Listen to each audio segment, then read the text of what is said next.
Hey everyone, and welcome back to the channel, or welcome to the channel if you're new. So today we're going to be doing part 5 of our July color along. I'm super excited to get her finished. We've made so much progress. So as always, I have my color combinations book and my swatch book here. Those are my two go-tos. I never really color without those. We have been using the Prismacolor Premiers, so I've got those, although I do have all of the colors pulled that I think we're going to be using. So I've got everything in here. And we have been working in Hannah Lynn's Whimsy Girls Around the World. And the page that we've been coloring is Oh Canada, and that's what we have done on her so far. So super excited to get her finished. I was playing around on the computer to kind of figure out a hair color, and I think I finally made a decision on what I want to do. Her hair is going to be super fun to color because of her braid, so I'm really excited to get into that. So we just have hair, skin, and then final touches. So, oh, and the eyes, I guess. So let's dive on in. I think we're going to start with the skin, maybe. I'm trying to decide. Her hair is going to be slightly on the darker side, so it might be better to do her skin first, just because then there's less chance of us pulling the hair color into the skin. Yeah, let's do that. Let's start with skin first. I don't think I'm going to be able to get it all in frame without being like super zoomed out, so I think let's tackle her arms first and then we'll do her face. Just because her face is going to have a little bit more to do. So we're going to use the main skin colors that we pretty much always use. So I'm just going to grab those out here. All right, so all these colors are going to be for her face.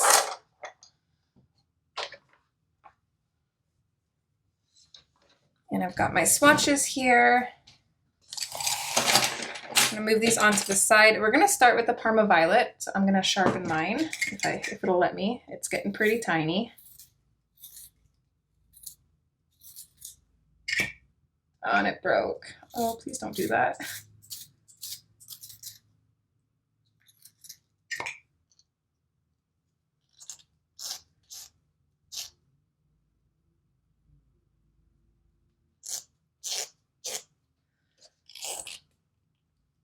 All right, let's try again, round 2. Oh, and it broke again. Okay, I think this one is done for.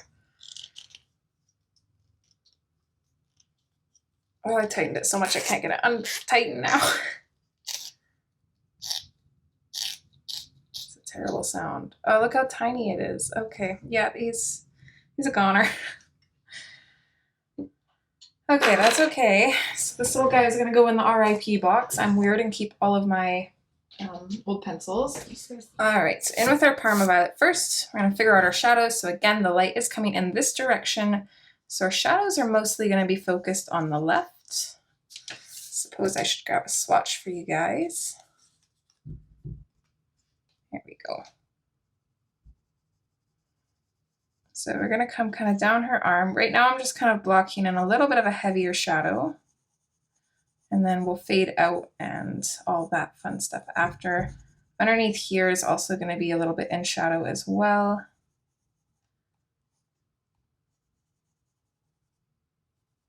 And then kind of by her fingers here too, add a little bit of a shadow.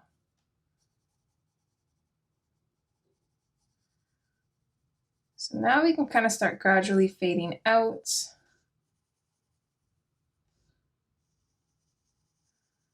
Don't really know how much of darker colors I want to put on her skin.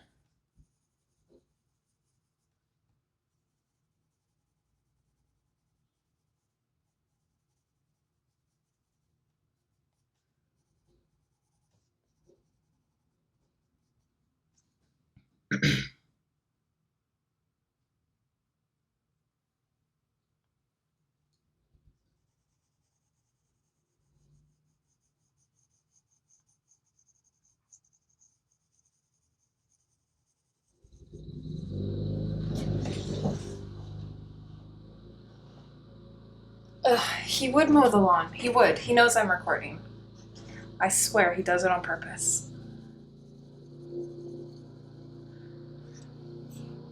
Okay, I'm gonna pull my mic closer to me. without it being in the way of the camera view. And hopefully that's not super loud for you guys. I apologize. But we're gonna persevere, because even with roadblocks and challenges, we can still get this done. Plus, I'm super excited because it's the last part and I need a break from recording. I do have a couple other videos that I plan on getting recorded here this month. Kind of just as bonuses. I want to kind of build a backlog of bonus videos. That way, if something happens and I can't produce a color along, I'll at least have some other videos to have some content on the channel for the month. Probably not as many videos as we normally would with a color along, but I have a whole list of just general video ideas and requests and suggestions from you guys that I want to kind of tackle. So I want to kind of start chipping away at that.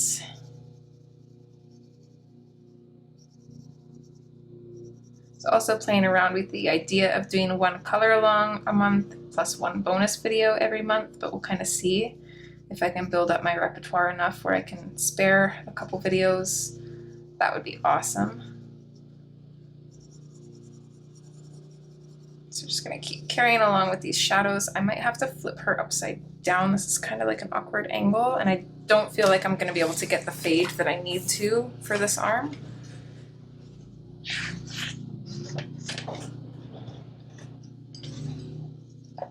So I kind of need her like this, and I find this just easier kind of to fade out in color from this angle. So hopefully that doesn't bother you guys.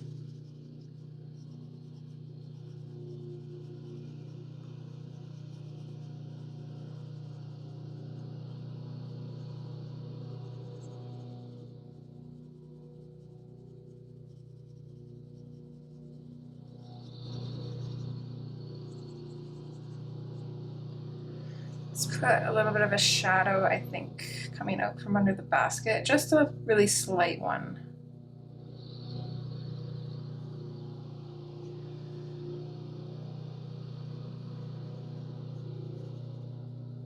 Using really, really light layers. We definitely don't want to go too dark, especially for the skin. We want to build those layers up gradually to get that darker color, and then we're going to get a smoother blend in the end.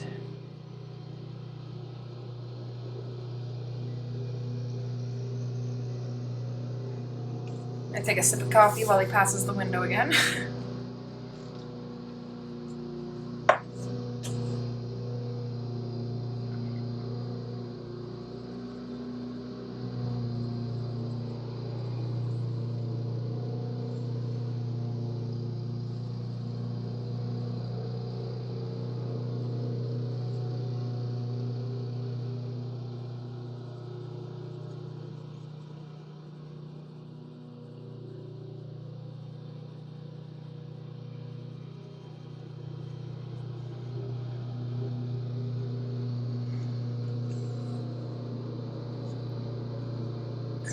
I think even though I hate doing, I feel like I have to yell.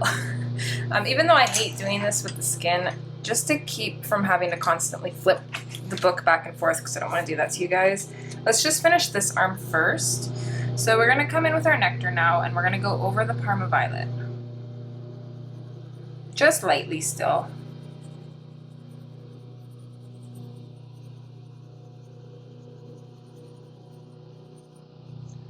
So we're going everywhere, going over everywhere that we put the Parma Violet down. And then we'll bring it out a little bit eventually, but for now I'm just kind of focusing on the Parma Violet areas, and then we'll kind of build up from there.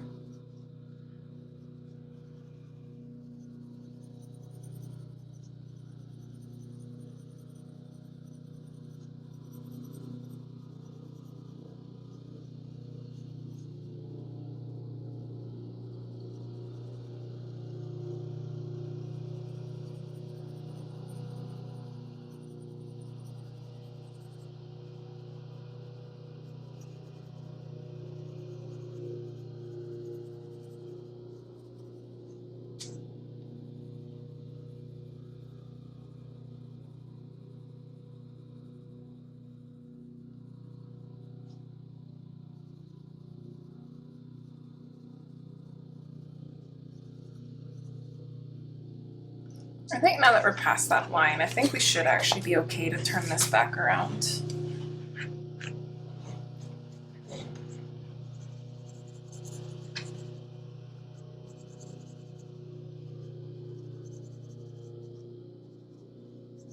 Yeah, I don't know why, but when I'm going like up against a line like this with a darker color, I need to have more control, and now that that darker color is in there, I'm fine.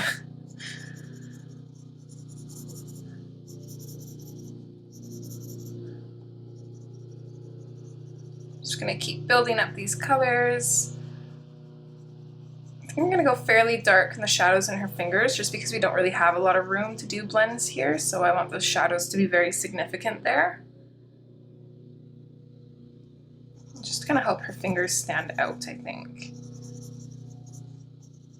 I don't think I want to bring this color out too much more. I want her to be fairly light skinned, so we'll switch on to the other arm and we're gonna do the same thing.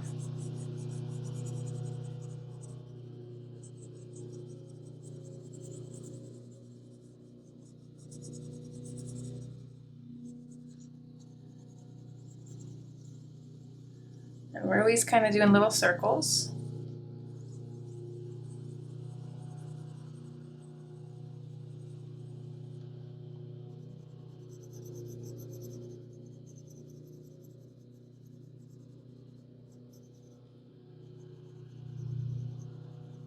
And then same for her fingers up here. I go a little bit darker in the shadow, just to make them really stand out. We'll fade that shadow down as well as out. And then we can bring the nectar out a little bit and fade that out.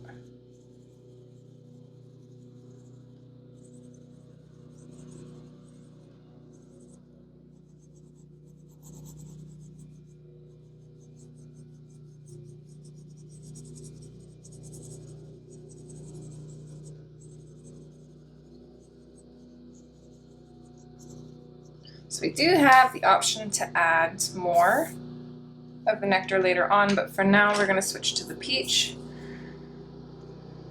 I like to go through the lighter colors first before adding in more shadows, just to kind of get a general idea of what it's looking like so far, and then we can kind of decide if the skin is light enough, dark enough, you know, depending on what we're going for.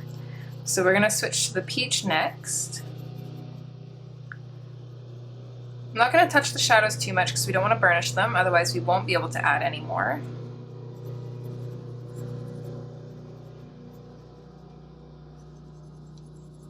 But I am going to bring this out from the nectar.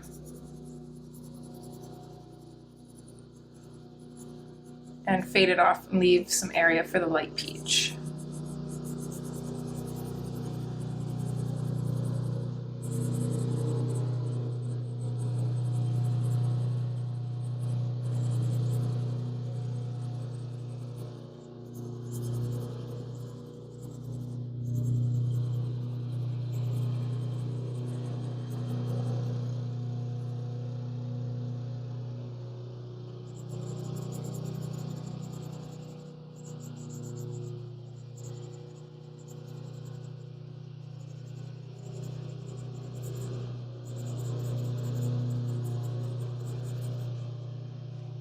Cat hair.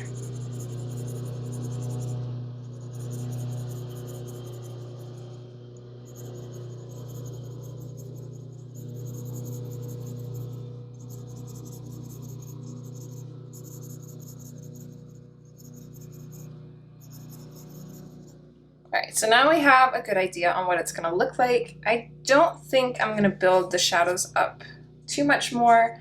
I do want to go back in with the nectar though, because I think I do want these very dark shadows here to be, or not even very dark, but the darker shadows, the deepest shadows I should say maybe. I do want to keep those very deep. So I am going to go in with the nectar, and it's not fully burnished, but I'm giving a good coat of the nectar with kind of a medium pressure and then blending it out.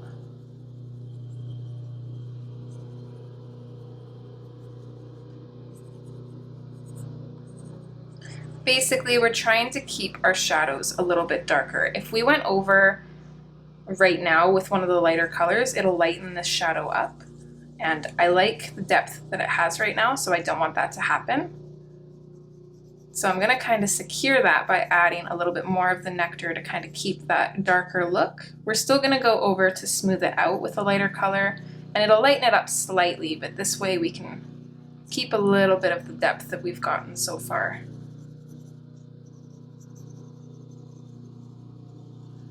Hopefully that makes sense. I feel like I'm very bad at explaining things. I'm just gonna grab my brush here, get rid of some of that pigment, and then we're gonna do the same thing on this hand here.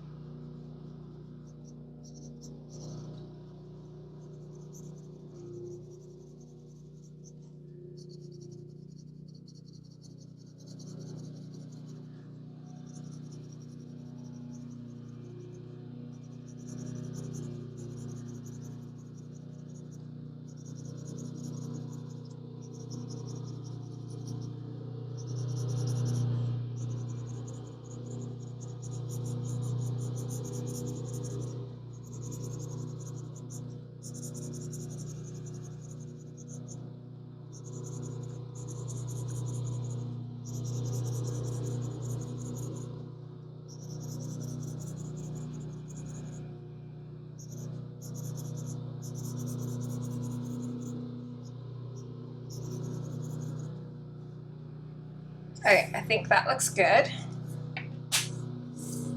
So I'll switch to our peach, not light peach. I'll switch to the peach now. This is the one I'm going to use to kind of further burnish the shadows, because it's not going to lighten it up too much.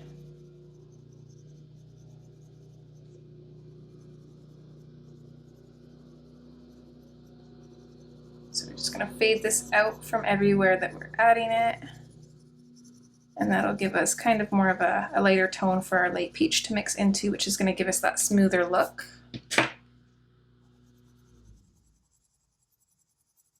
That's so quiet. The silence is deafening. That was almost like too instantaneous.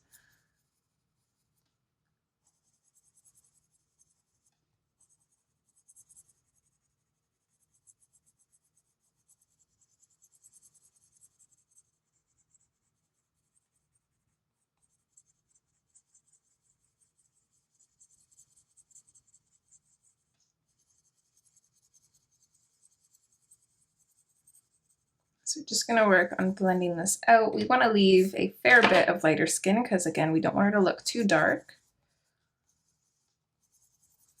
I was thinking about having her kind of tanned, but I think I want to keep her fairly pale. I think we might also add freckles to her, but I'm not sure. Kind of undecided on that part yet.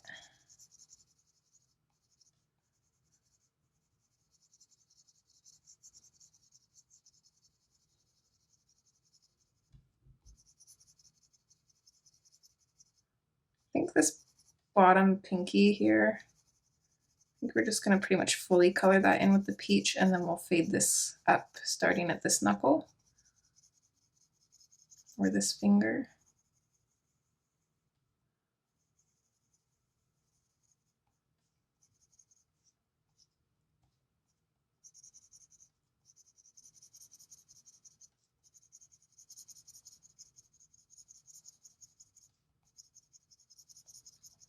So we're just going to keep building up that color.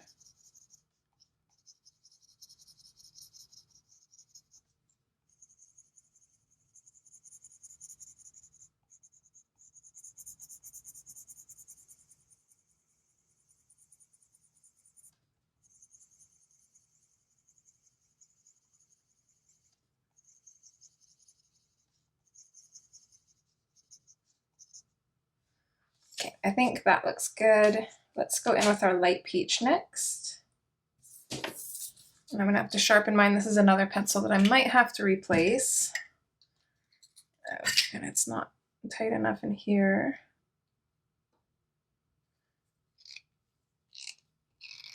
Oh, I can't tighten this one up anymore, I don't think. See if I can sharpen it. Oh, it just spins. Okay.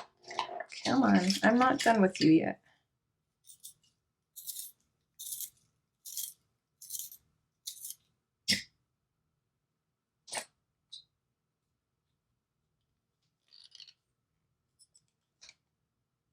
All right.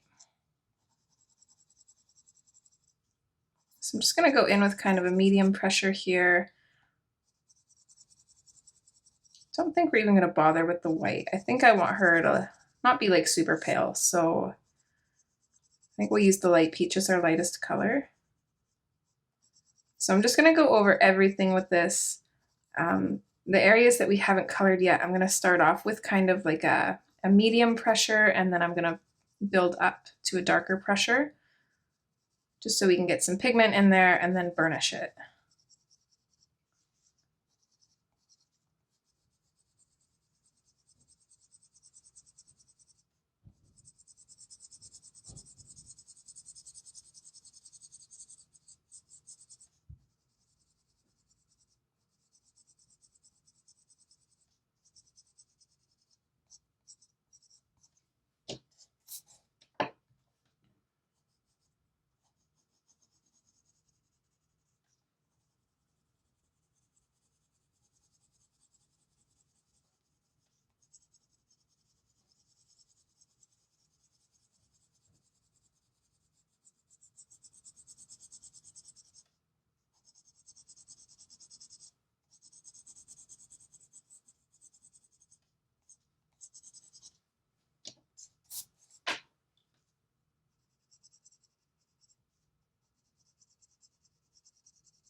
All right, there's her arms done.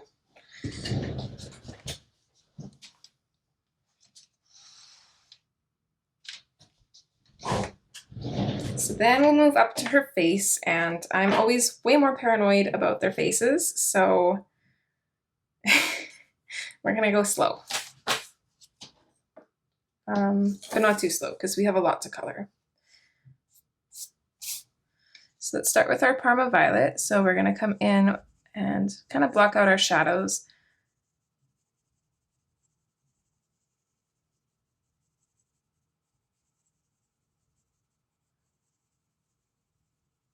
I'm always like way more tedious and careful with the shadows on the face because I really don't want to mess up. For the most part, we're going to go all around her face. Just kind of outline pretty much the whole thing.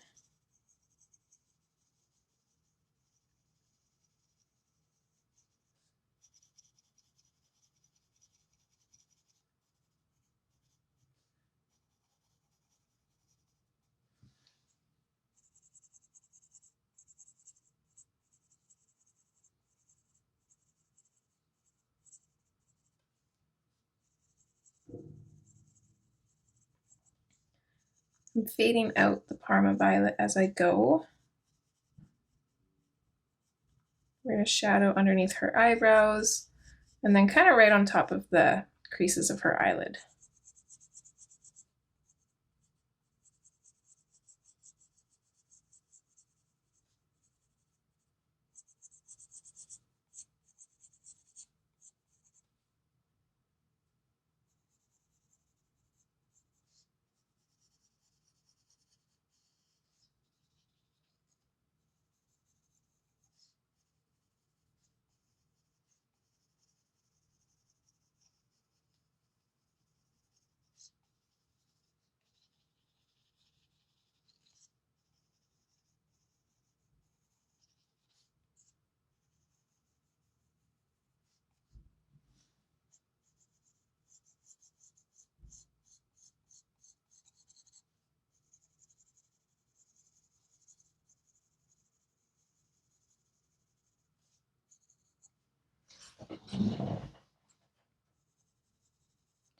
don't want to put too much shadow on the bottom of her face.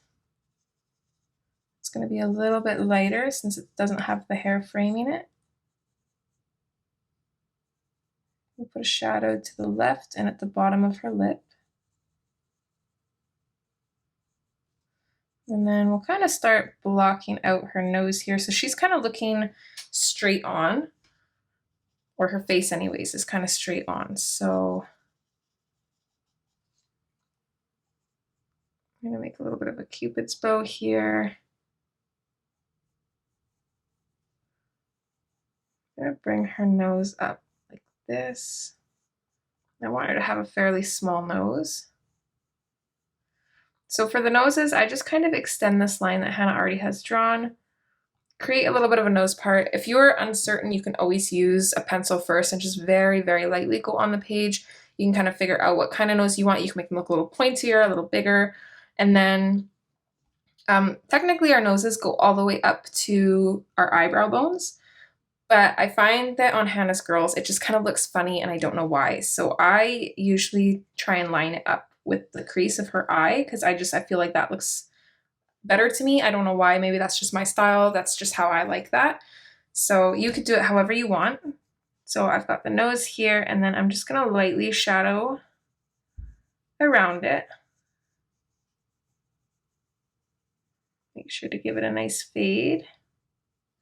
And then I'm just going to do a very light line on the other side to represent the other side of her nose.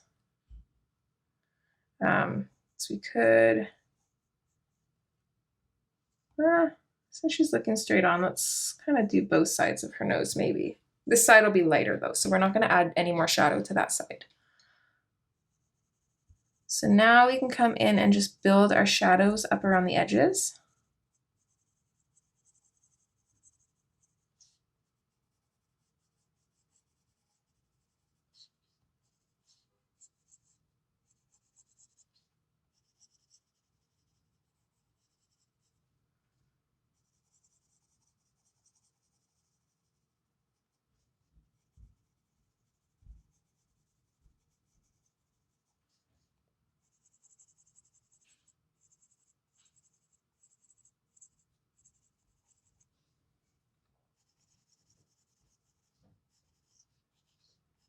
I'm not going to darken the shadow up too much around her chin though, for two reasons. Again, because it wouldn't be as dark because of her hair, and then also because under her neck is going to be a little bit darker. So in order to make her chin appear like it's in front of her neck, we need behind her chin to be darker.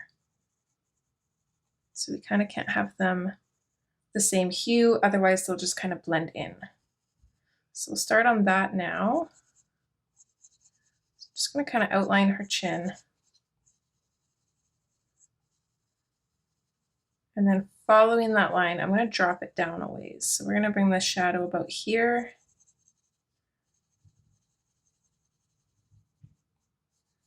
And then she's also going to have a shadow on this side of her neck.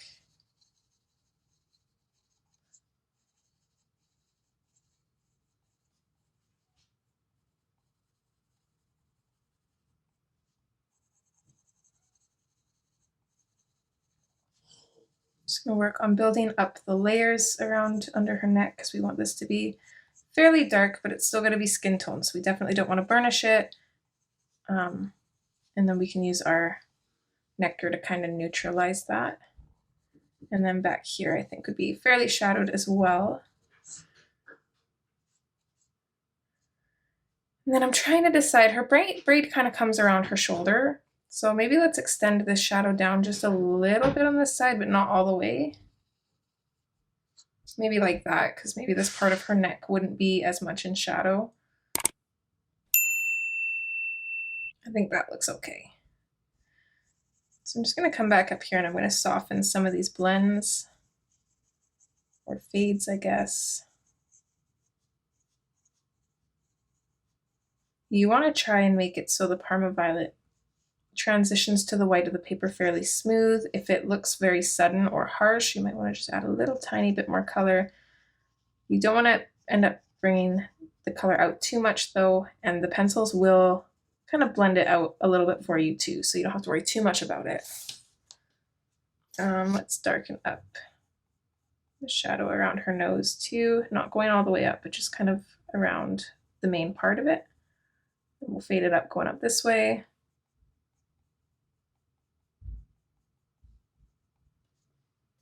Okay, I think that looks good. So next is the nectar.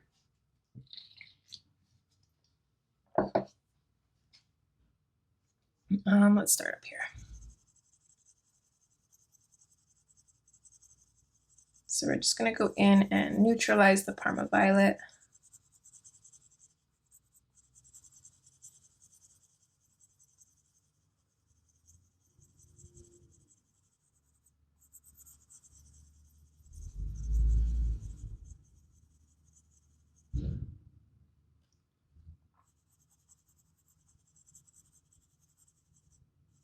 I'm not sure what that was. I don't know if the camera picked it up. That was kind of loud.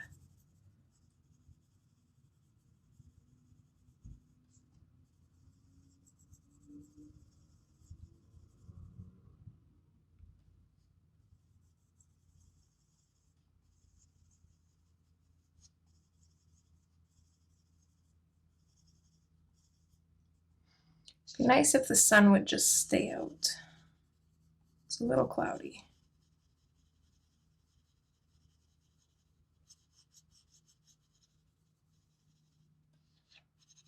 I guess it could be like rainy and whooshing wind again, but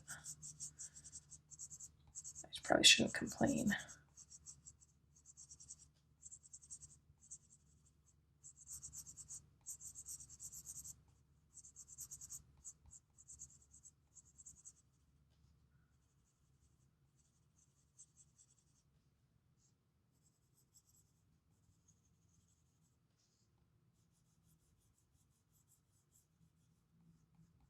So we're gonna go in over her nose. Oh, that's mine leaving. I wonder where he's going. It's Friday. He's going to pick up medicine most likely. And by medicine, I mean marijuana. It's legalized here now, so, which thank God, because as most of you know, I think, well, some of you might know, I think I talked about this a while ago, and that was kind of another reason why I took a break from YouTube, actually, now that I'm thinking about it. After Rain was diagnosed with his, I don't quite know how to pronounce it. I think it's like ankylosing spondylitis is how you pronounce it. So I don't exactly know how to explain the disease, but basically it attacks his back, and he's in like a lot of pain a lot of the time. Most days he can function. He's always in pain, always, constantly. It never goes away. But most days he can function, and the days that he can't are definitely the worst. And sometimes he needs a lot of help and stuff. And I don't know if it's a possibility or if it's inevitable, but his spine will most likely fuse. So he'll be kind of like not as flexible spine-wise. It's absolutely terrible. So when he was first diagnosed with that, I think was shortly before or shortly after I took my supposed to be really short break from YouTube that ended up being a bit longer. But yeah, thankfully, now that marijuana is legalized here, he can just go and pick up a vape cartridge, and he uses that as medicine. Okay, we're not going to put in too much color around her cheeks here. We're basically just going to block in the color because we do still want to add blush. So we're just going to bring this out slightly. Just keep fading. Going in from the Parma Violet and just bringing this out a little bit. But yeah, I can't remember what kind of pills they had him on, but they made him stomach sick, which he cannot handle. I think he's only he got food poisoning once since we've been together. We've been together for 9 years. He got food poisoning once, and I literally thought he was going to die. I don't drive, so, and it's like, he'd just gotten back from work, so it was like maybe like 10 in the evening, maybe 11, when he started getting worse. So I called my mom and made her take him to Emerge. And they instantly hooked him up to an IV. It was just so bad. So yeah, he does not handle being stomach sick well. So using marijuana is more of like the natural route for him. He can still function on it, and then he's always liked smoking it anyways. And now that it's legalized and you can get vape cartridges, it's a lot cleaner way to take it. So he's really liking that. And thank God, because with the amount of pain and how cranky he gets sometimes, I couldn't imagine him without it.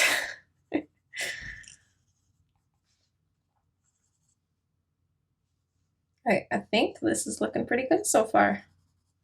You can kind of go a little bit harder down on her neck here. This color is going to be pretty dark. So I'm just going to go in with a medium pressure on the nectar and build up the color, and eventually put more pressure on until it's burnished.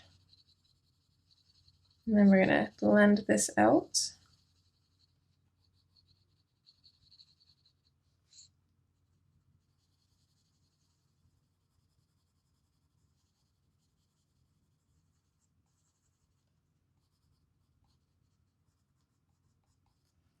But yeah, I know a lot of you guys are probably, suffer from chronic pain diseases and stuff like that. So if you have like any advice or anything that might be helpful, let me know. He's always up to new ideas. He is trying to journal to track stuff and like just kind of help him center himself. And then he's also trying an all meat diet for the most part. I don't know how helpful that is, but he's watched a lot of videos and stuff on it, and he seems to think that it would be helpful. So, I mean, it's worth a shot. Definitely like cleaner eating for sure. I know it flares when he eats junk food, and then he really has to watch what he's doing, because if he overdoes it, then it flares as well. I think I'm just going to lightly go over this entire area with the nectar, because I just want it to be a little bit darker. And then we'll fade it down into that. Okay, we'll switch to our peach now. Same thing, we're just going to kind of lightly go over everything and fade this out. I'm using kind of a light medium pressure here. Not quite ready to burnish anything yet.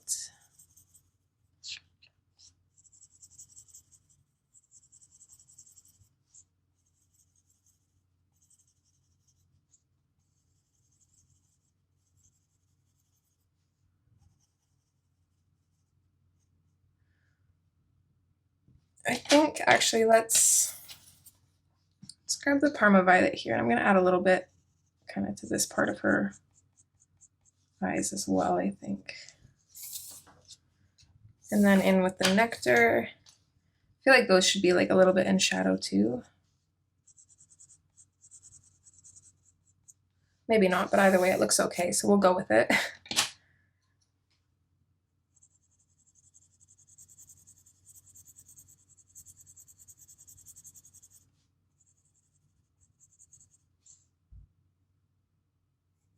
I think I didn't put any of the peach around here, or nectar, I mean.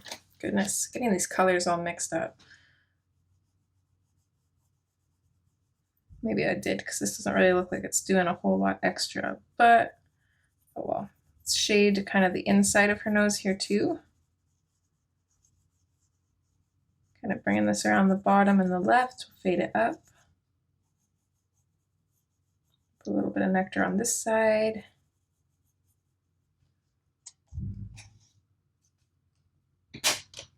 All right, and then we'll carry on with our peach.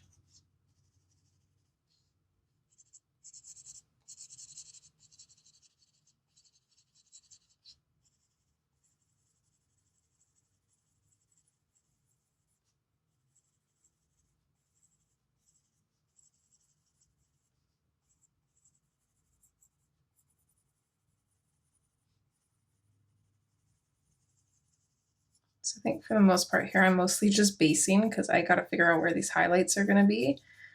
So her face is kind of tilted slightly, and then her hair is kind of causing weird stuff going on.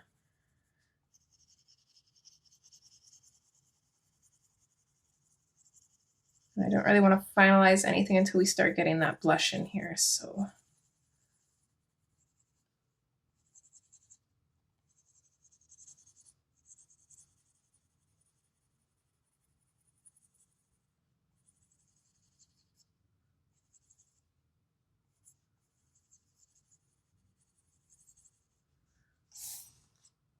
All right, so before we add the blush, it's looking a little bit too purple to me on this side.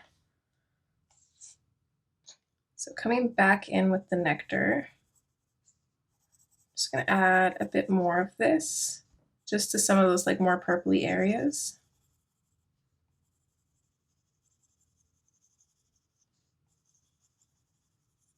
I'm not using any extra pressure or anything. I think that's a little better. All right, so we're gonna start with the mulberry. I want just a little bit of this. I want her to have kind of like deeper rosy cheeks because she's been hiking. It's possibly autumn, so maybe a little bit cooler out. Canada is definitely known for being cold. So maybe she's got a little bit of rosy cheeks going on. So I'm just gonna put the mulberry in the very corners of her cheeks and then fade it out a little bit.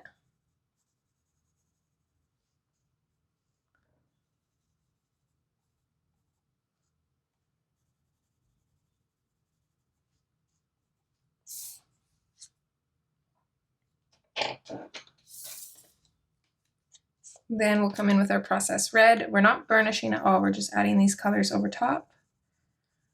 And then layering to get a decent amount of pigment, because when we go over with our skin tone, it's going to soften it up quite a bit. So just a little bit of the processed red coming out from the mulberry, fade that out.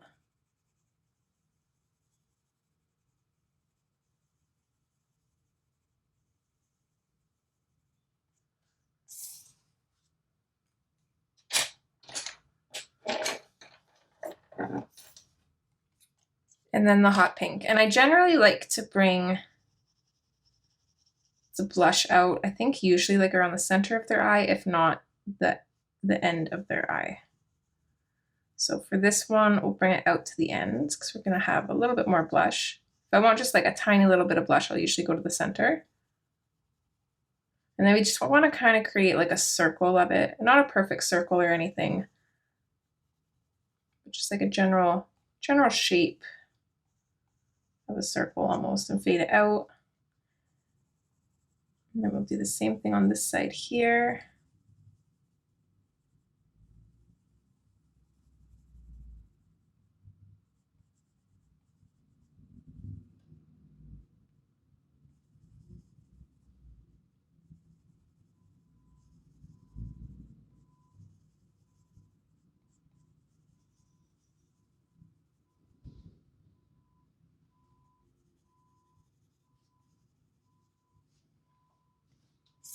All right, I think that looks good.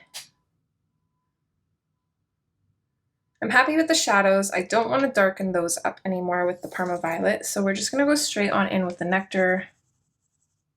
We're going to do the same thing that we did on her arms, so we're just going to go over the darkest spots with the nectar. Again, it's not fully burnished, but we're just adding a bit more of that color to the very dark areas. And then we'll fade that out nicely.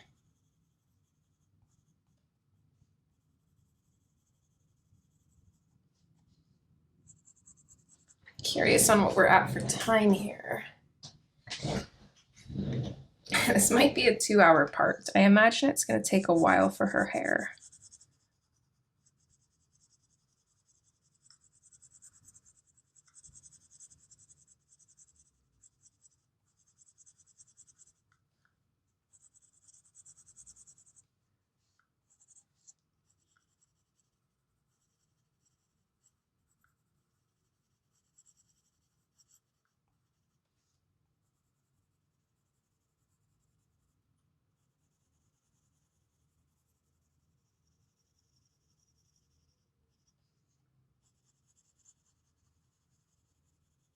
Don't want to go too dark on her chin though, so I'm lightening up my pressure here.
Just gonna keep adding a little bit of shadow to the nose until it looks decent. We don't want to go too much though.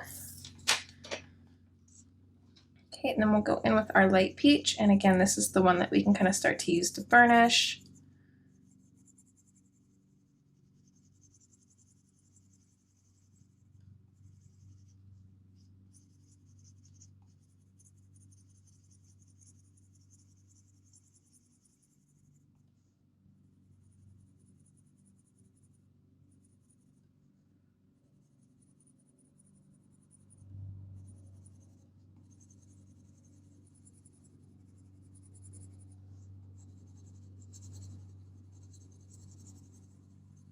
Now my neighbor's mowing his lawn.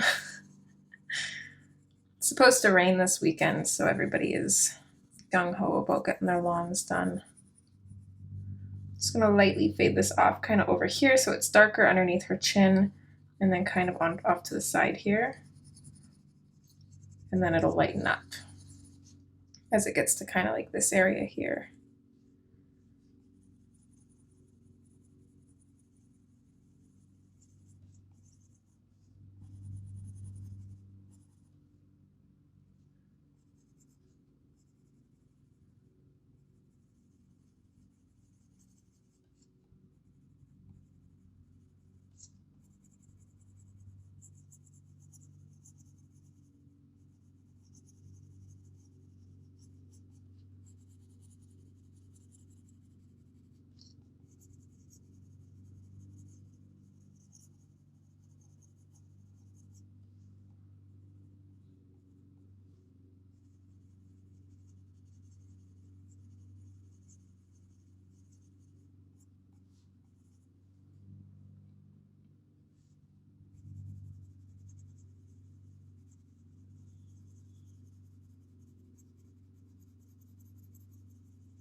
Sometimes it's hard to figure out how far to extend your colors, but for the most part, how I do it is I just kind of look at my highlights until they look right on the page. So I'll kind of bring my kind of mid color, I guess I would call this, out until the highlight looks like it makes sense, kind of thing.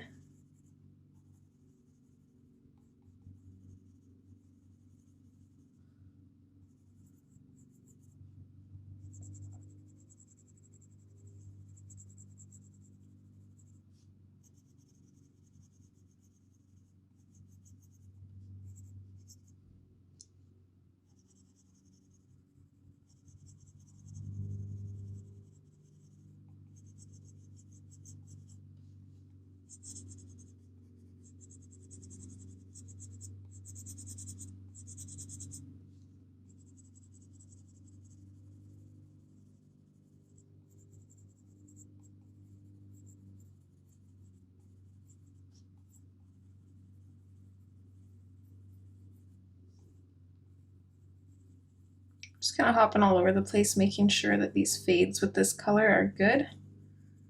Nice and soft, so that way that's not noticeable when we go in with our light peach.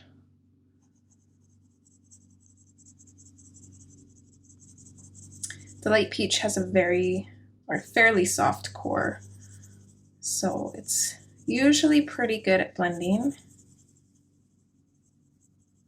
find that the ones with the softer cores are much easier to blend. If it's got a harder core, it's nice to burnish, but it doesn't blend as well.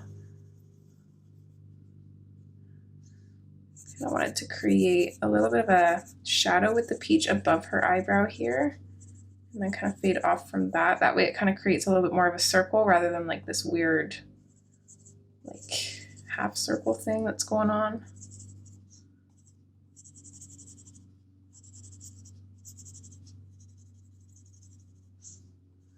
When it comes to highlights and shadows, I probably only know very little bit, definitely very limited probably. And then again, we're just going to make sure that we fade this out nicely. Okay, so right here, the highlights are making sense to me. They're kind of like more towards the middle of her face. So I like that. I think we can go ahead and start burnishing with the light peach and just finish everything up for the skin.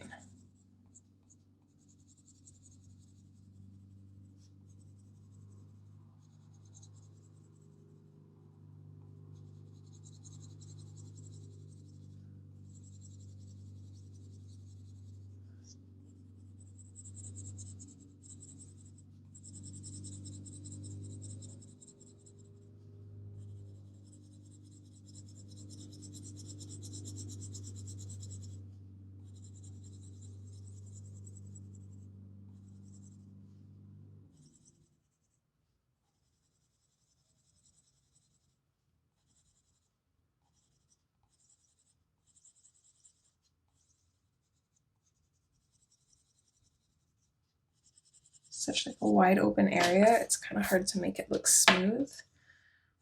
So I'm just gradually going over, slowly darkening up the pressure, or slowly applying more pressure so it looks kind of matched and even.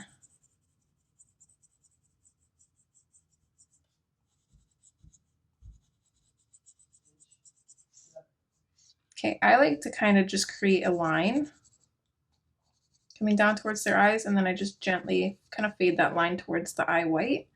And that's kind of how I close off the eyes that Hannah leaves open.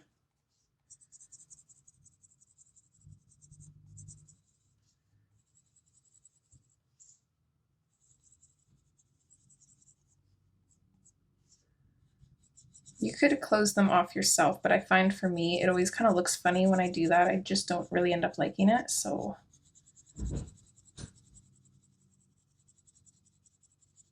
This has kind of been the method I use that works for me.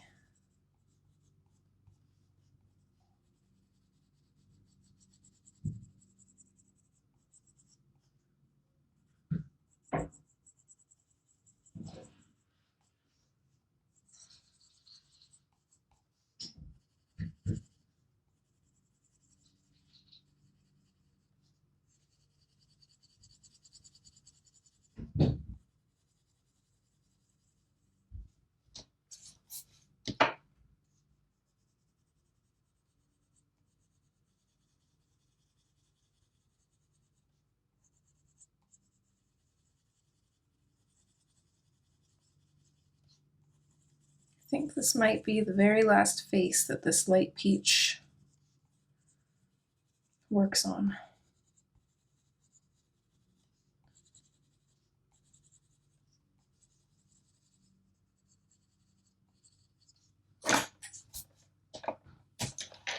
It's last hurrah. It's almost sad, but it's just a pencil. But it's helped bring a lot of ladies to life.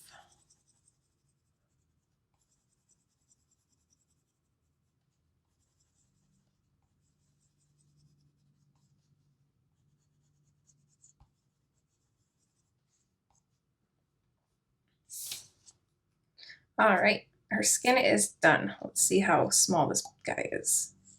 He might have a little bit left in him. He's not as small as this one. So we'll keep him for now. All right, so I'm just gonna throw my skin colors in the box here. my go through later box when I write down everything we've used for this part. Let's see how long the skin took us. Just about an hour. That's about as long as I figured it would, and I figure the hair will probably take about that long as well.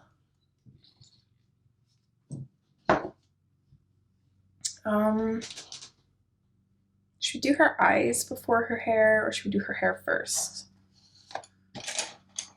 Let's do her eyes.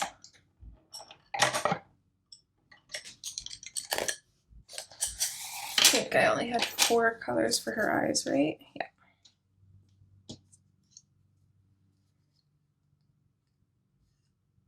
Okay, so we're gonna start off with the spring green.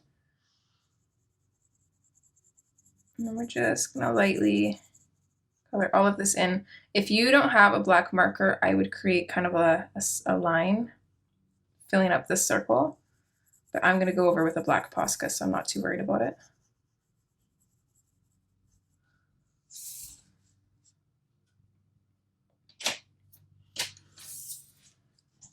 Okay, and then next we're gonna go in with our dark green. So we're gonna start at the very top here. I'm just gonna lightly kind of build up some color and fade this down a little bit.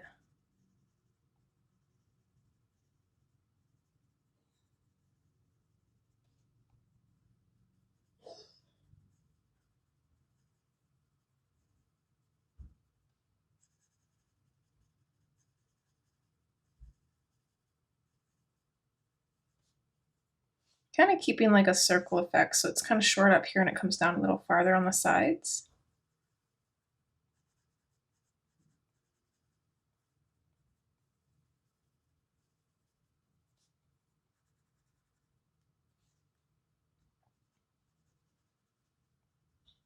I'm gonna use a little bit more pressure to kind of build up that dark green up at the very top, fade it down.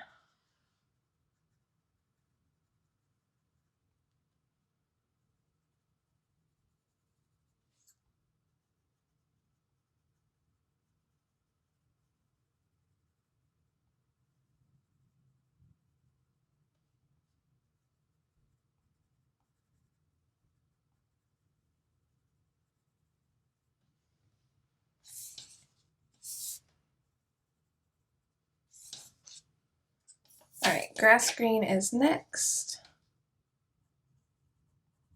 So we're gonna go in over top of the dark green. We're gonna use the grass green to burnish that, and then we're gonna fade this down a little bit.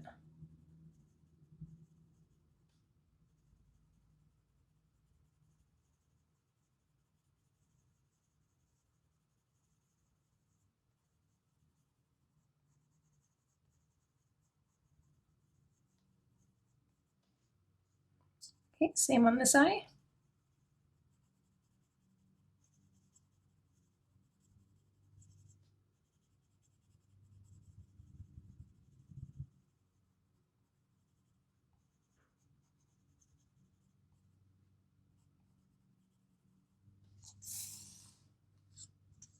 This blend is a little bit too harsh right here, so see how it like gradually fades in here. It looks good, but then this, it looks like it stops like right here. I don't like that, so I'm just gonna add a little bit more color there.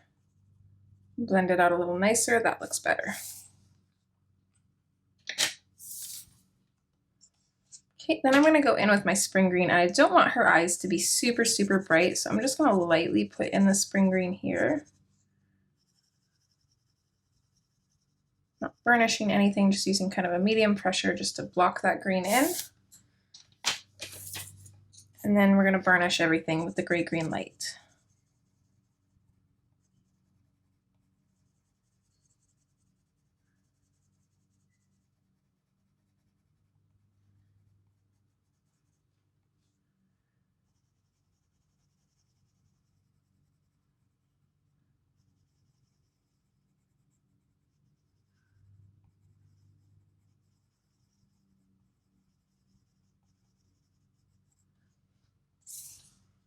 There we go.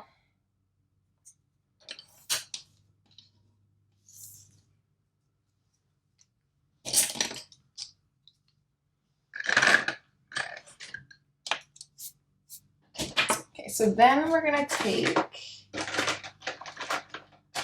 I'm gonna take 3 different fine liners. These are all Studio fine liners, they're just different kinds. So I've got a brown, a light green, and a dark green. I'm gonna start with the light green first, and I'm just gonna create some lines. Kind of going in towards the iris, and a little bit coming out from the iris.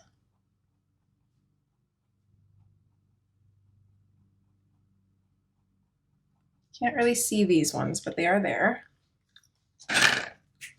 Okay, next is the dark green. These ones, the darker ones, are going to be a little bit more careful with.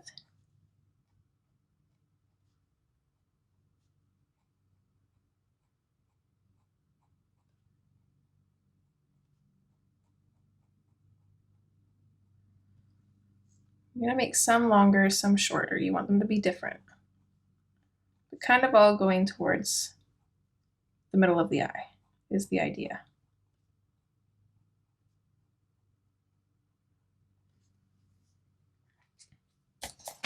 And then a little bit of brown.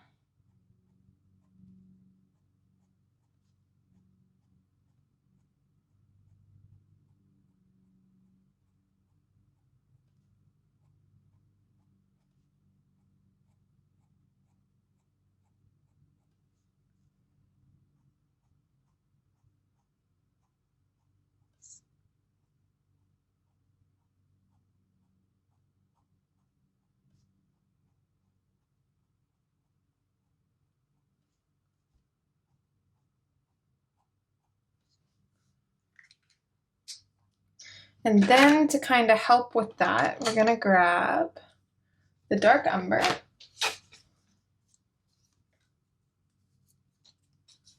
This is pretty much burnished, so we're not going to get a whole lot of color in here, but I'm going to go around the outside of the eye and add kind of like a brown ring to it and just fade it out.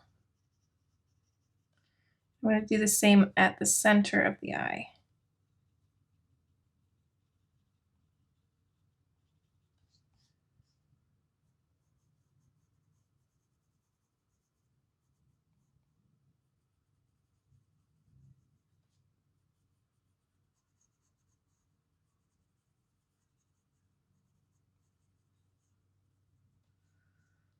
You can also kind of streak this through a little bit too.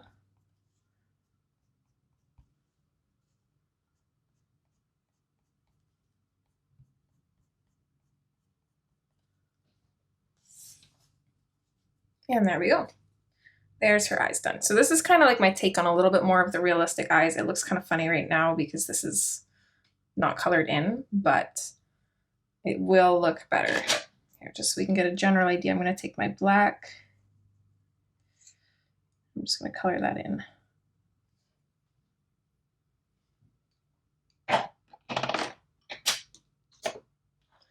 All right, so lastly is her hair.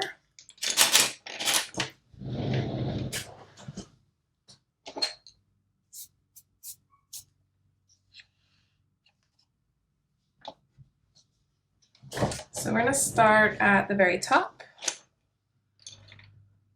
I'm going to take the Crimson Lake and I'm just going to lightly base everything.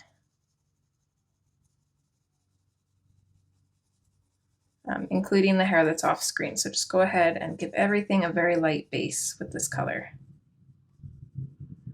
If you want her hair to be less red and more on the orange side, you can use the pumpkin orange. I'm going to mix a little bit in, but it's mostly going to be crimson red as the base.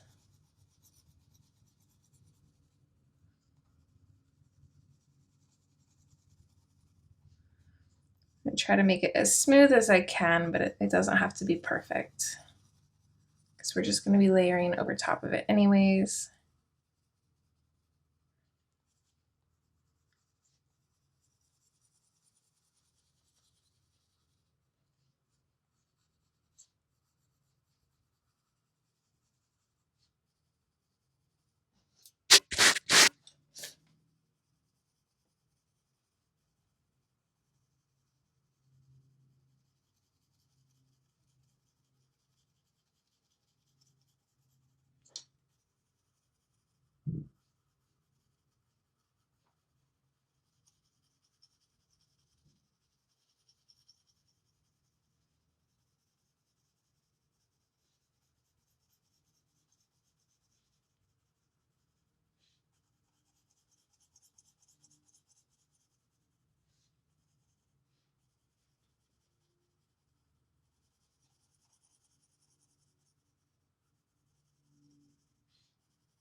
All right, I'm done basing her hair.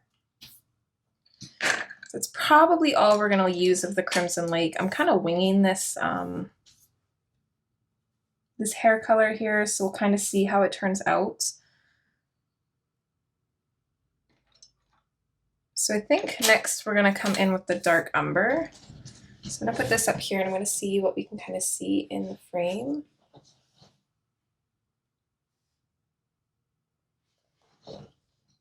Maybe let's just color up to here. So I'm just gonna go all along the top of this part of the braid. I'm just gonna color this in.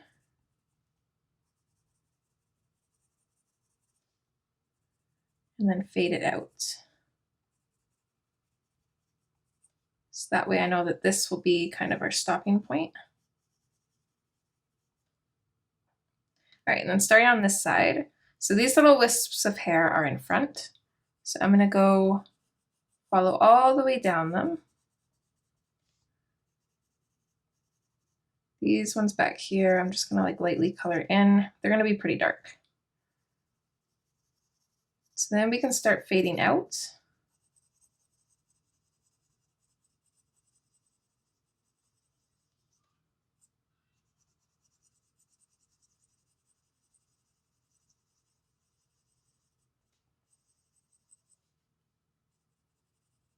And I think we're just gonna color her hair kind of the same way we do the majority of the hair.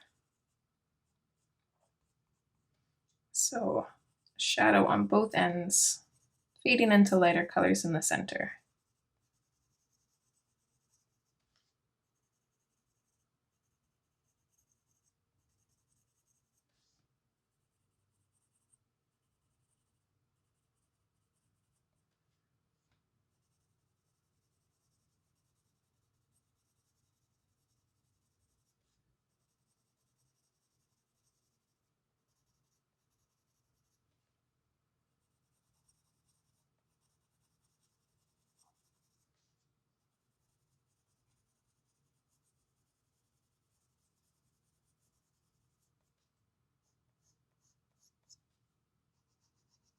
I'm going to come along these lines that Hannah has drawn in here. I'm just going to pick a side of the line. It doesn't really matter which. You can even go right in the middle if you want. Just to create a little bit of extra depth to the hair and just some more shadows. These thicker lines here, I'm going to do the same thing.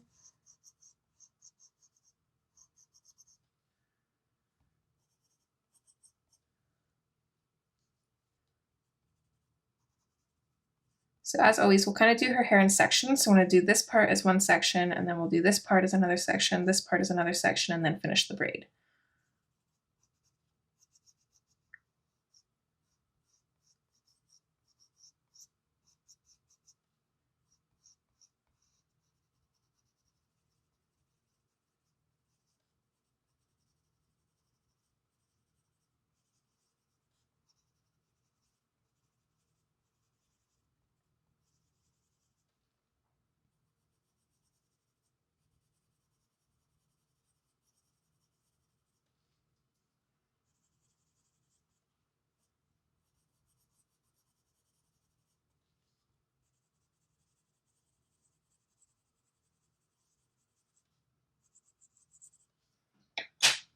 Okay, then we're going to come in with our black, and this is going to be only used for like the deepest shadows. So we're going to have some back here.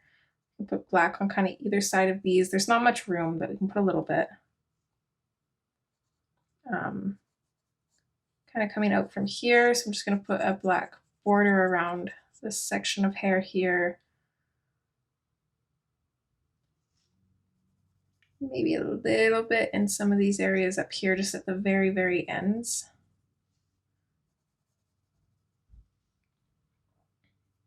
I think that's good. Probably wouldn't add too much more of that. So then we can go in with our dark umber and kind of start deepening things up.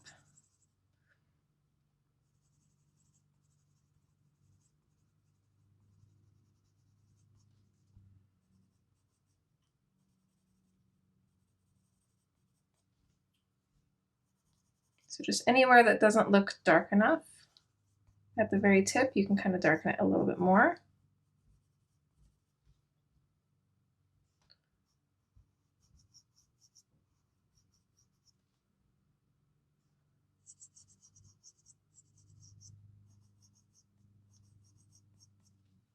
I think that looks good.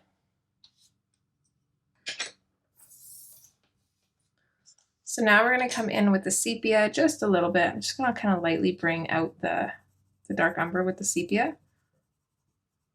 And I'm going to use this to burnish too, because this is a fairly firm pencil, and this will help keep our shadows this really beautiful dark color.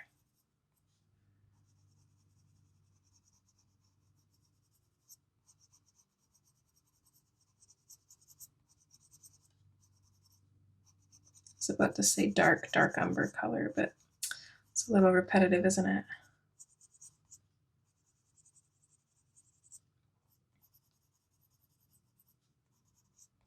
So burnishing all of the dark umber, and then just slightly, I should say the dark umber at the deepest points, because we still want to have that dark umber fading out. We don't want that burnish because we need that to blend. But I am also kind of blending into that with the sepia as well.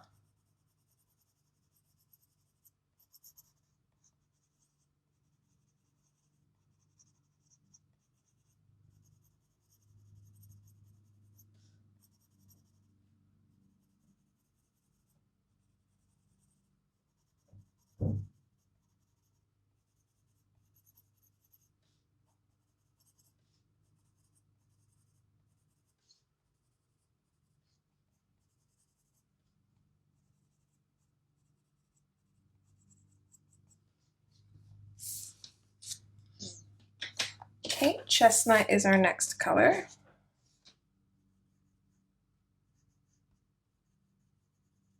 So we're bringing this out from our shadows.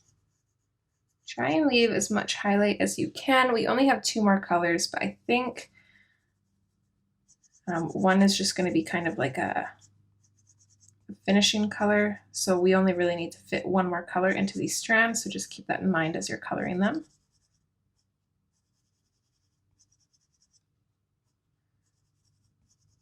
I do really like this color though. So I do want quite a bit of it kind of on its own.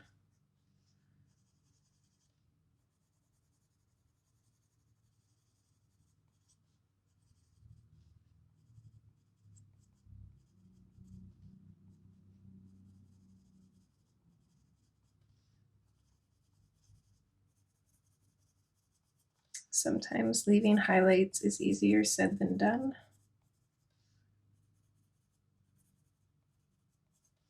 By sometimes, I mean always, at least for me.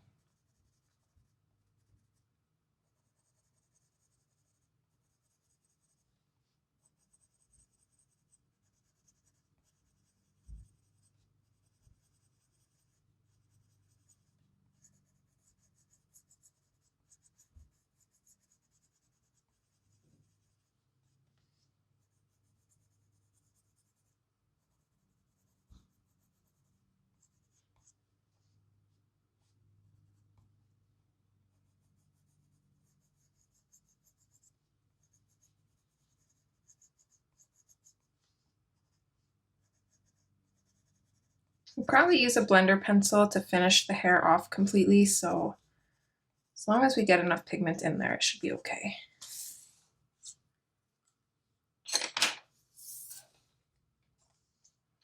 Okay, next up is the pumpkin orange. So I'm going to lightly just push this in pretty much everywhere.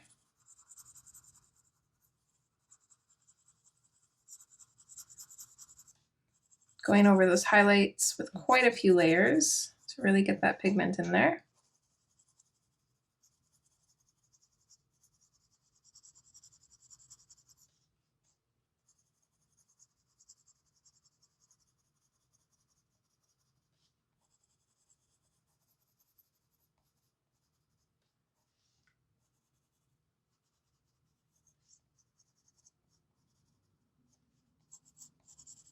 There's a couple little strands I forgot to color, so I'm just going back in with my dark umber quick.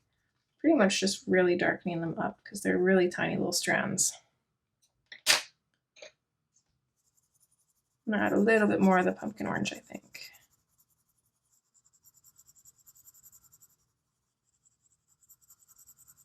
So light medium pressure here. Mostly focusing on the highlights because I don't want to Don't want to burnish the shadows. Okay, so with the color combination I went with, this is actually Danny's color combination. She used the beige. Let's kind of see what this would look like if we burnish with the beige. I think I'll make it like really light and almost yellowy. I don't think I like that. Not for the hair color I'm going with, so I think we're gonna skip the beige and we're gonna grab a blender pencil. I need to pick some more of these up because I could have swore I had more, but if I do, I don't know where I put them.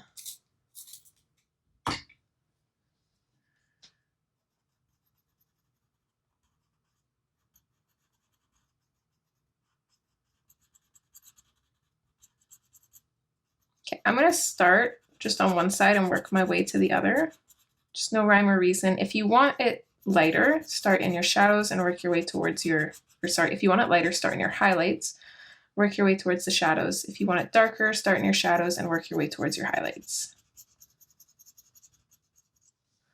I'm kind of working from the left side into the right to drag the shadows from the left further, because that side of her head is going to be more in shadow anyways. But again, depending on how you want this to look, you could do it however you'd like. And I'll probably speed this up just to save time.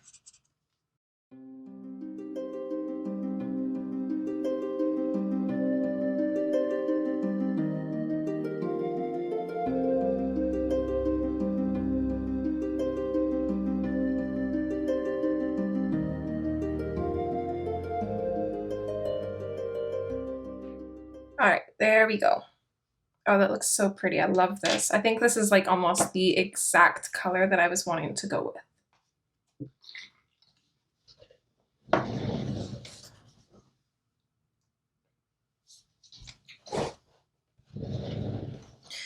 All right, so now we're gonna do the same things to the rest of her hair. So we're gonna start on this section here now. And we're just gonna do the same steps. So it's gonna get a little bit repetitive at this point. So dark umber, and again, this is gonna go in all of the shadowed places, pretty much at the beginning and end of all of the strands. And then along those lines too. Not all of them, just some that look more voluminous. Like I probably wouldn't put dark umber on this strand here, but I would on this one. You can kind of tell by the thickness of the line art that Hannah has in there. So if it's kind of a thicker strand of hair that might need to be a little bit shadowed, then it might be a little bit thicker. So that's kind of what I use as my guide.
Okay, pretty much all under this curled over piece of hair here is going to be pretty dark.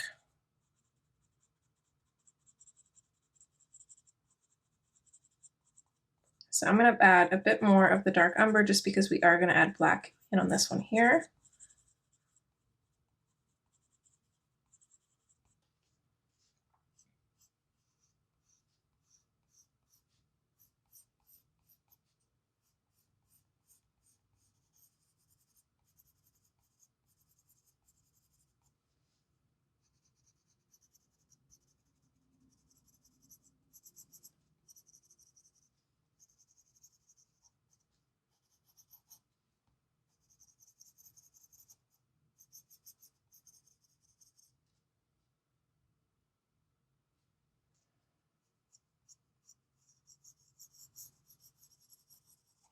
I think that's looking pretty good.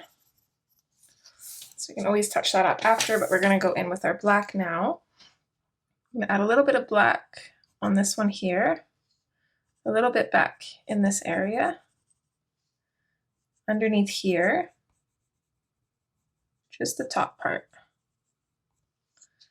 And then I'm gonna add a little bit kind of in this area and a little bit back here.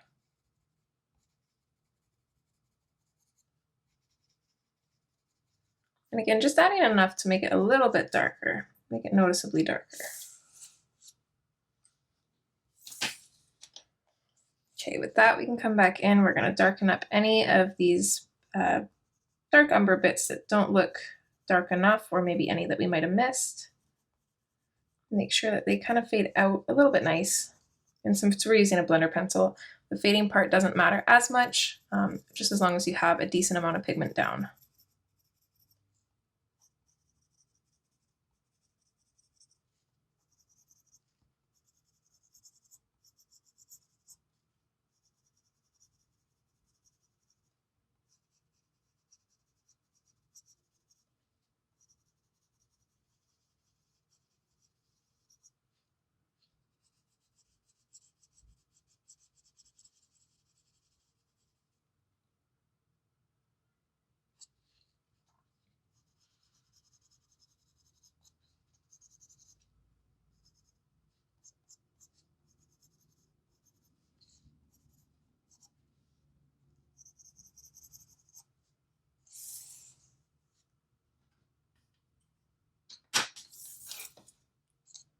All right, so then we're going to come in with our sepia, and again, this is mostly going to be to slightly burnish the dark umber, and then just kind of bring that color out a little bit.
Okay, that looks okay. So then we're going to come in with our chestnut.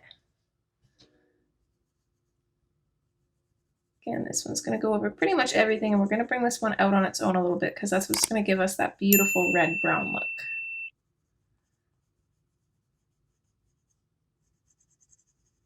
And that's the main part that I was going for. I always see these beautiful like red-brown hairstyles, and I've had a hard time recreating it, but I feel like this combination is definitely what I was looking for. I actually wonder if this is in my combination book. That's the wrong book.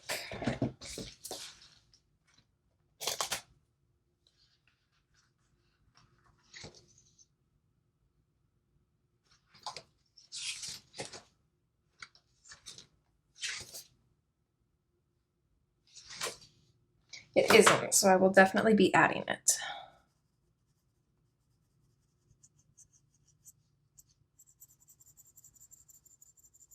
So again, we're adding a fair bit of this color, but make sure that you're saving highlights wherever you can.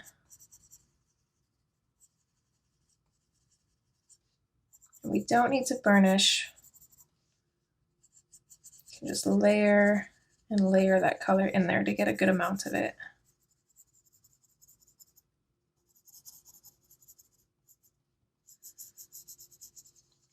Which that's one thing I like about using the blender pencil is I don't have to be so careful. As you can see, I'm being like really messy, really rough, just kind of throwing the color in there. And that's only because I know I can. If if I wasn't using a blender pencil, I would have to be a little bit more careful. Really think on where I'm adding it and what I'm doing.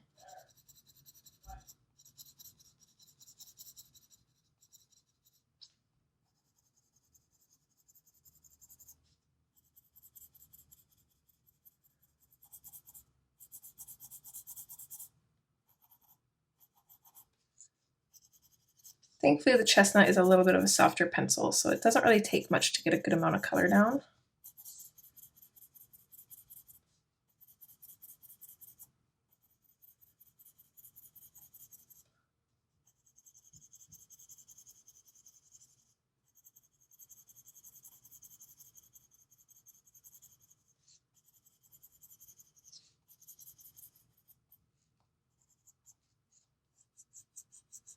So anywhere that still looks a little too brown, we can just add this in. I think for the most part, this is looking pretty good though.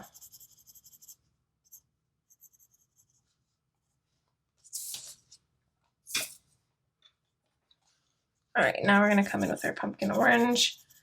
Again, we're gonna focus this mostly on the highlights. Let's get a really good amount of color over there. We don't wanna mess with the shadows too much because at this point we've gone over them quite a bit. So as you probably know, the more and more you go over shadows, the more and more burnished or close to burnished it gets. So I want to lightly go over the shadows, but I'm going to increase my pressure a little bit on the highlights and just go over that area several times to really get that color in there.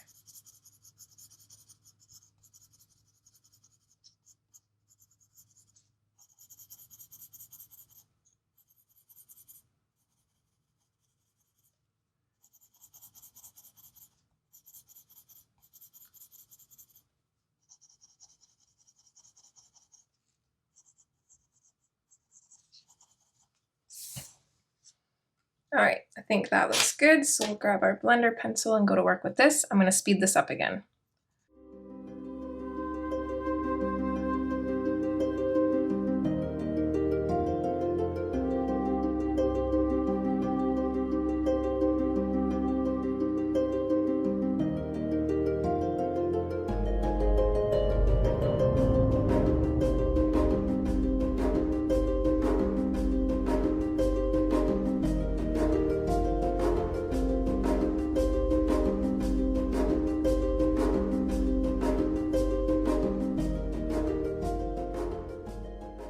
All right, so got that part done. So we only have her braid left. I think we'll just do all of this as one section. I did have to go through and just delete some videos on my phone, some of the older ones that I hadn't deleted yet, just to make sure that we had enough storage to finish filming this, because that would be terrible if this stopped recording and I didn't notice. So I think, fingers crossed, so far we've been doing pretty good.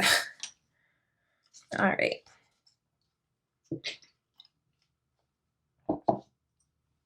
So same steps third time around.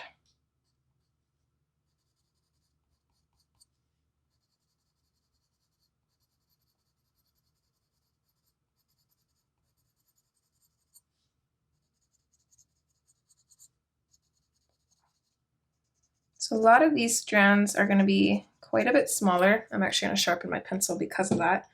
So we're not going to have quite as much room for detail in these ones, and that's okay, but we do still want them to have a little bit of a highlight. So I'm just going to knock our shadow size down a little bit. That way we have room to play around with these little ones a little bit here. That way we have room to kind of give a little bit of extra color to these little ones that we wouldn't be able to otherwise.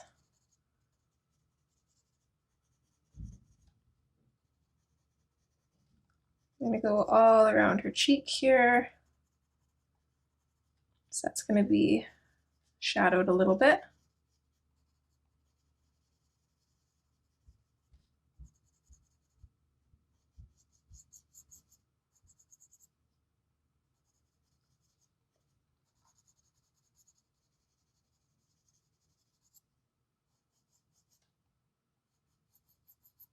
And we're going to pick out some of those thicker lines that Hannah has drawn in here. Kind of add shadows to those.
They get pretty tiny down here.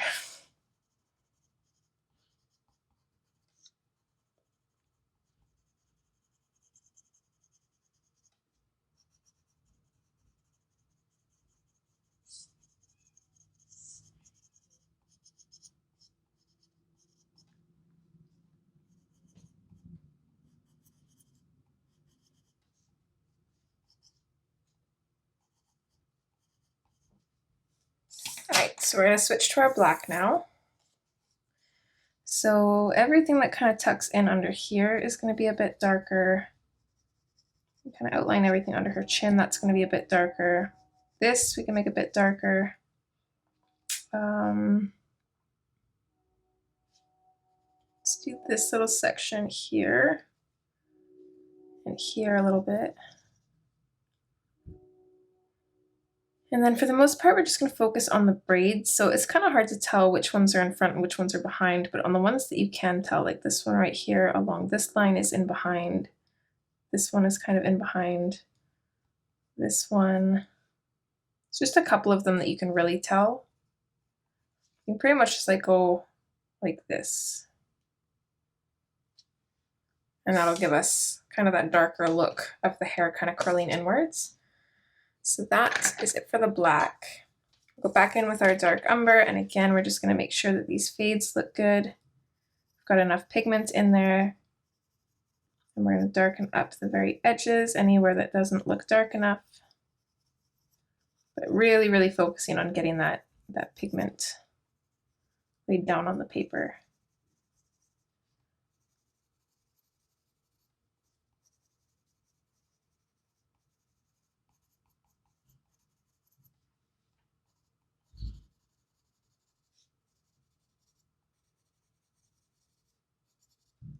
I can't believe she's almost done.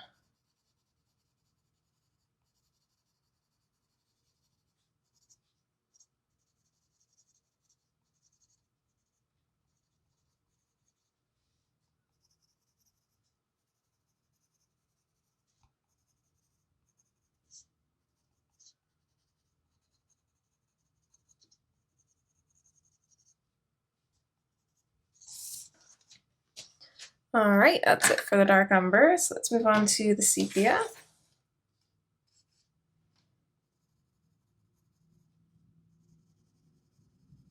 I'm only going to bring this color out a little bit this time. I'm mostly just going to focus it wherever I've put the dark umber. I'm not really going to fade it out much at all. Apologies for the sun. I mean, I can't control it, but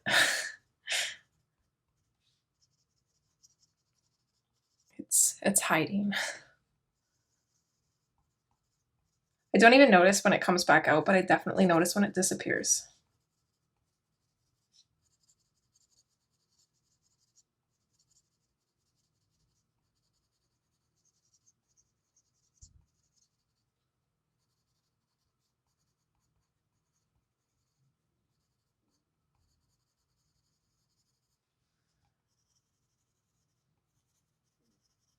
Just kind of going all over the place, so it's very possible that I've missed some, but that's okay.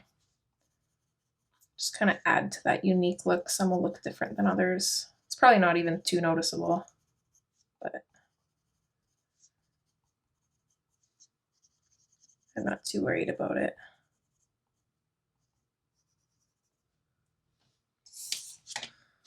Actually gonna bring our black back for 1 second. I just want to darken up the little hairs that come in and out of the ponytail.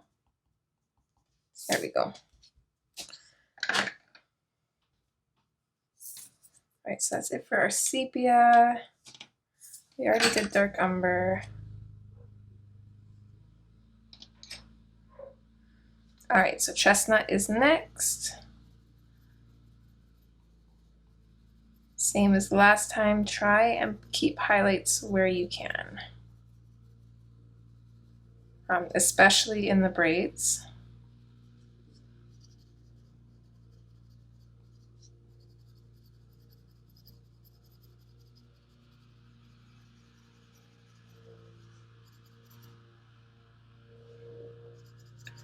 If you can hear the mower, now he's mowing the backyard. He must have taken a break and then started again. We just got our carpet cleaned, so it's gonna be wet for a couple days. So he's trying to find stuff outside to keep occupied, I think.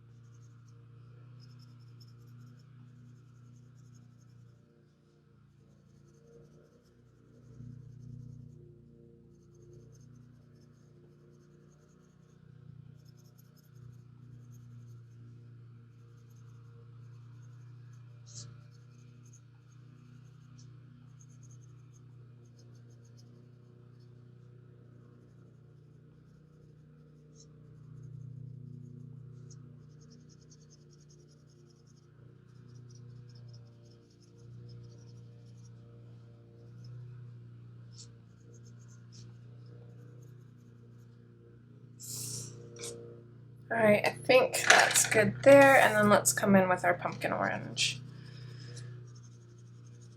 Multiple layers over the highlights, couple layers over the shadows.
All right, and once again, we're gonna burnish this, and once again, I'm gonna fast forward.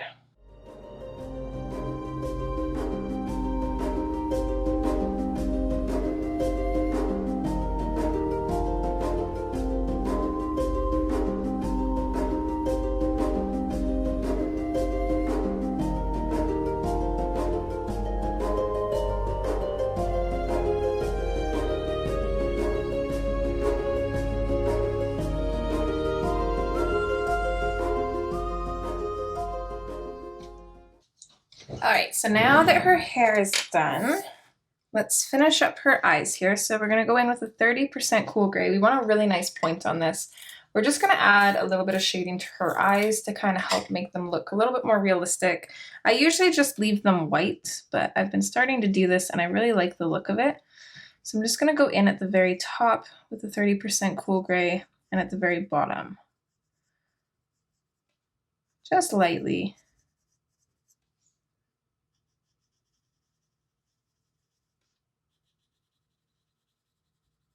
I'm gonna fade that out. And then I'm going to take the white,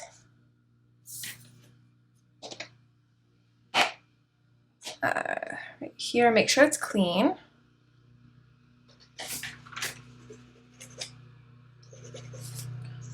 And we're just going to very carefully kind of blend that together.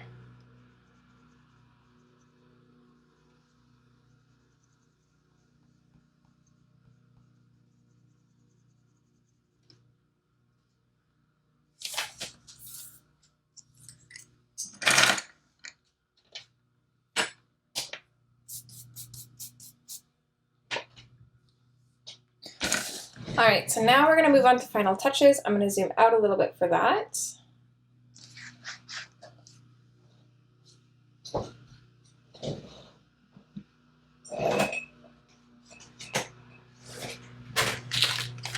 I'm going to grab my black Posca. Actually, first, let's see, I'm going to grab the dark Umber.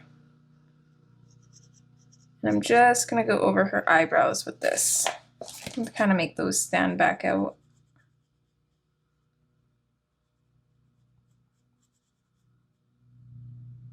Just really carefully. All right, I'm going to have to play around with the page a little bit here. You got to get the page in a comfortable position where you have control.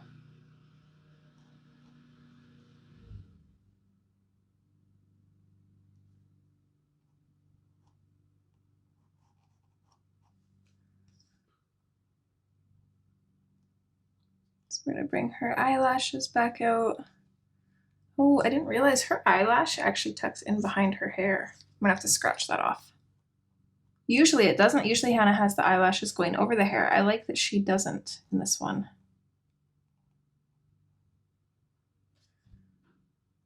I'm just so used to it being like that that I just automatically go to do it.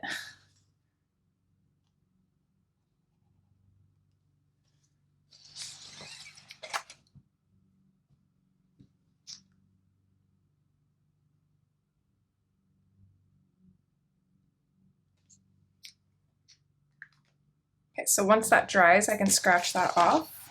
I'm just going to turn it this way. Hopefully you guys can see. Got my camera position a little bit weird again, I didn't realize.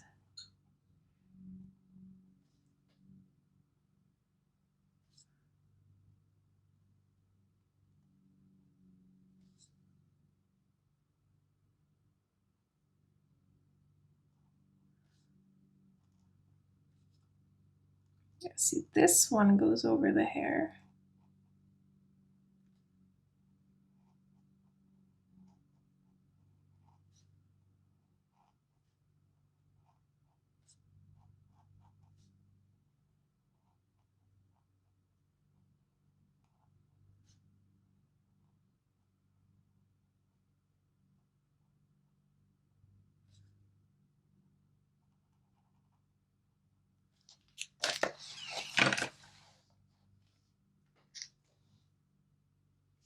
I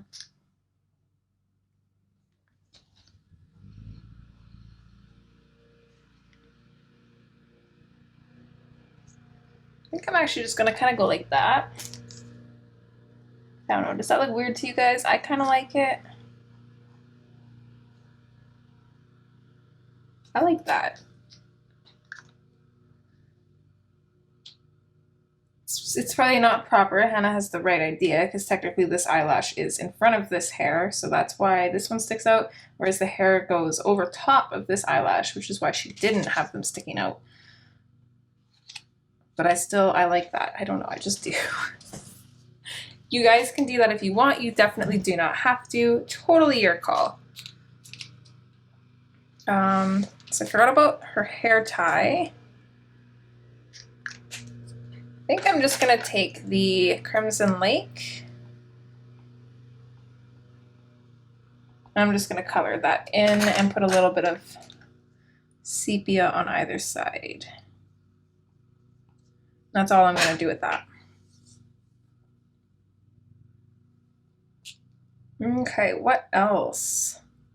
I'm still debating about making the Canadian flag sparkly, but I think I'm gonna leave it. But if you guys decide to sparkle up the Canadian flag, please let me see, because I would love to see that. I'm just too much of a pansy, and I love this picture so much that I really don't want to wreck it, and I don't know if that would make me like it less or not, so I want to be careful.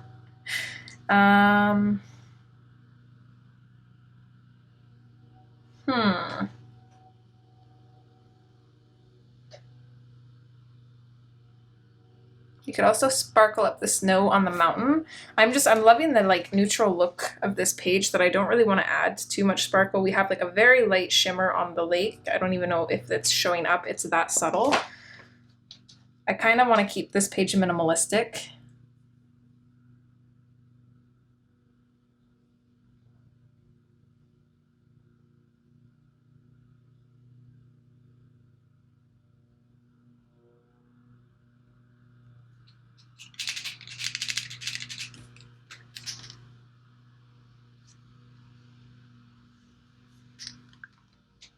Okay, we were gonna add Freckles, so let's grab our, yeah, hair everywhere.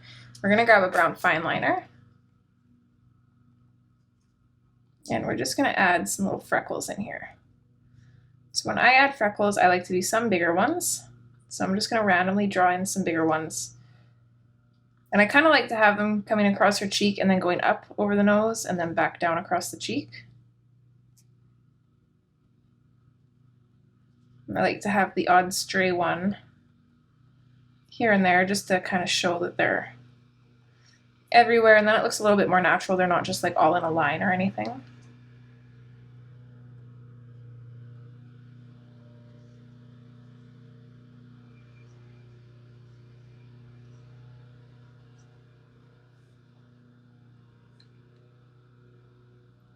That is cute. Let's add some freckles to her arm too.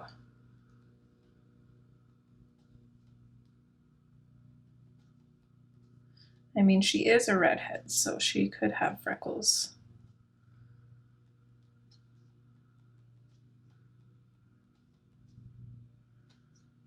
I'm gonna kind of keep it more on her forearms, I think. That's like the back of her arm. Her forearm's actually here. I'm just gonna keep it where it's shadowed. I've already messed that up, and I don't want to freckle up her whole arm, and now it needs to match, so.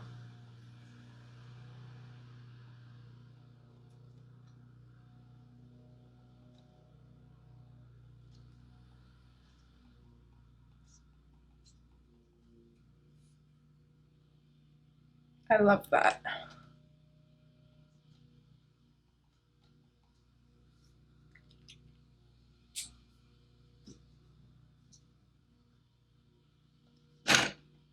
Right, white Posca pen. I don't know if this is my good one or not. I can't remember. Hopefully her eyes are dry enough now. We can kind of put in a little bit of sparkle.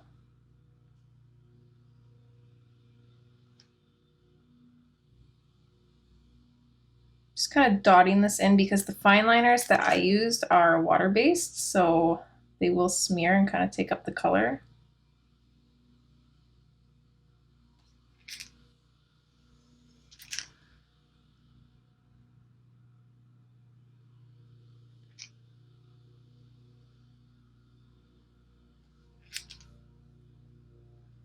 I think that looks good, and then I do want to attempt this again.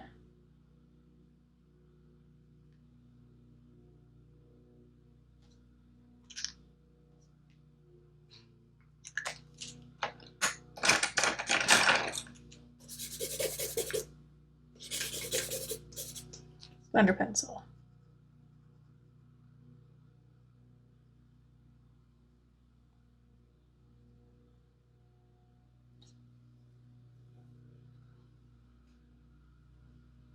No, it's just slightly off.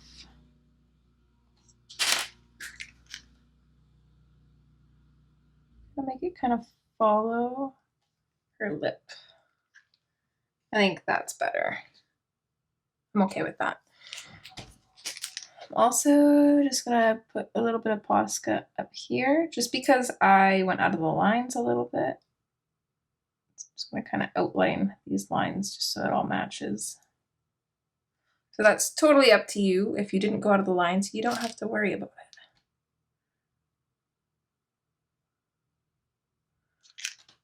So go over these again to darken them up a bit, or lighten them up, I guess, in this case.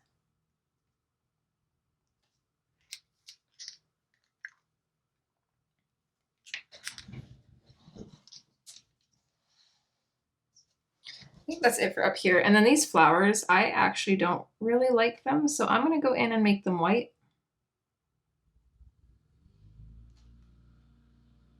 So they're actually going to be like a whitish yellow, but I'm okay with that. This yellow is just way too bright. The more I was looking at it, the more I just did not like it.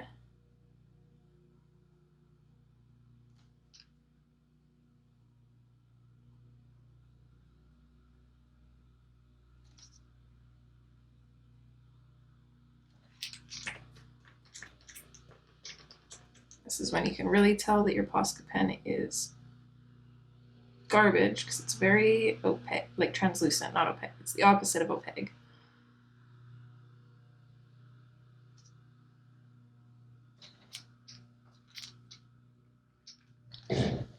I think that looks better.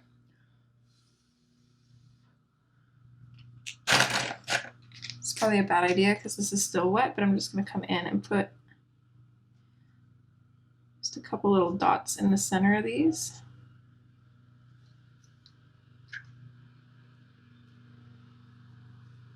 And then they're done.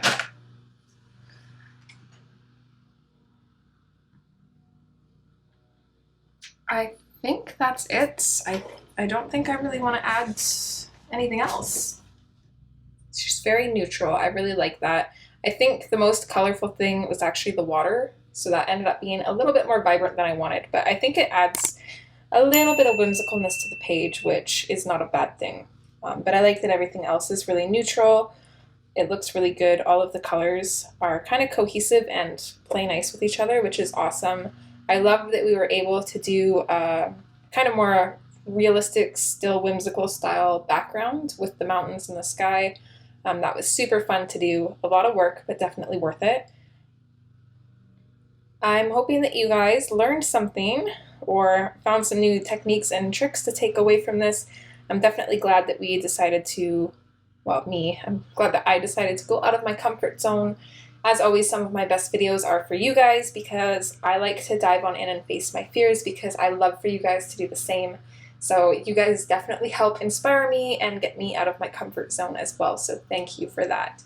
Anyways, this part is probably going to be really long, so I'm going to end it here.